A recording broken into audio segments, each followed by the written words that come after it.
Today we are learning how to construct an equilateral triangle. To begin with, an equilateral triangle is a triangle where all sides are equal, or, using geometry vocabulary, we say that an equilateral triangle has congruent sides. Also, a quick note, an equilateral triangle automatically becomes equiangular too, which means all angles are congruent, and for an equilateral triangle, each angle measures 60 degrees.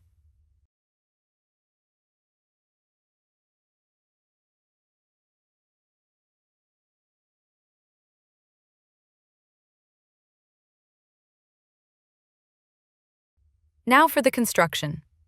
In this example, I will draw a line, but sometimes you may be given a line. If you need to draw a line with specific measurements, use a ruler to do so.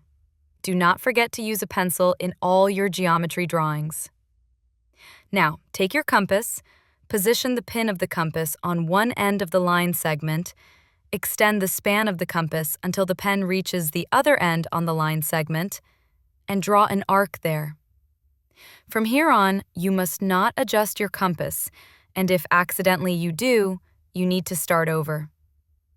Now we need to draw another arc on a region above the line, like this. Now, switch sides of the compass, leaving the pin on the other side of the line segment which you marked with an arc. Holding the pin at that position, go up and draw another arc to intersect the arc drawn. Now, our work with the compass is done. Use pencil and a ruler to connect the endpoints of the given line segment and the intersection of arcs.